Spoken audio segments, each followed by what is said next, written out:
नीतीश कुमार और चिराग पासवान की पार्टी ने भी दिल्ली में जीता चुनाव। जी हां, नमस्कार। नेक्स्ट 9 न्यूज पर आपका बहुत बहुत स्वागत है। इस वक्त की सबसे बड़ी खबर आ रही है दिल्ली से और खबर ये है कि एक बार फिर से यहां पर एनडीए गठबंधन मजबूत होता हुआ दिखाई दे रहा है, क्योंकि एनडीए गठबंधन में 68 सीटों पर बीजेपी चुनाव लड़ रही थी, तो वहीं पर एक सीट पर चिराग पासवान की पार्टी चुनाव लड़ रही थी, वहीं पर एक सीट पर जेडीयू चुनाव लड़ती हुई दिखाई दे रही थी। इस बार इन एनडीए गठबंधन को बड़ी मजबूती दिल्ली के अंदर मिली है। बीजेपी जो है 30 सीटों पर आगे चल रही है, वहीं पर चिराग पासवान और जेडीयू भी अपनी अपनी सीटों पर आगे चल रहे हैं। यानी कि अगर दिल्ली में सत्ता में जो भागीदारी होने वाली है वो बीजेपी के साथ में जेडीयू और चिराग पासवान की पार्टी की भी होने वाली है, और ये बड़ी भूमिका जो है दिल्ली के चुनाव में निभा सकते हैं, क्योंकि बीजेपी को बहुत ज्यादा बड़ा बहुमत मिलता हुआ यहां पर दिखाई नहीं दे रहा है, क्योंकि 36 का आंकड़ा बहुमत का होता है और बीजेपी के पास में 35 से 36 सीटें मुश्किल से मिल पा रही हैं।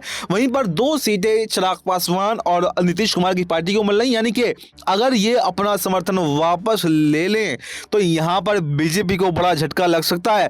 तो ऐसे में अब एनडीए गठबंधन जो बिहार में भी इसी साल में चुनाव होना है, तो नीतीश कुमार और चिराग पासवान क्या एनडीए के साथ में बने रहेंगे? क्या बीजेपी बिहार में भी उनकी बातों को मानेगी? क्योंकि अगर वो बिहार में उनकी बातों को नहीं मानती है और दिल्ली के अंदर नीतीश कुमार और चिराग पासवान दोनों गठबंधन को तोड़ देते हैं और तो केंद्र की सरकार तो गिरेगी, क्योंकि 5 सांसद चिराग पासवान के पास हैं, 12 सांसद नीतीश कुमार के पास हैं। उसके साथ साथ में दिल्ली में भी इसका प्रभाव पड़ेगा और बिहार में तो खैर इस साल के लास्ट में चुनाव है ही।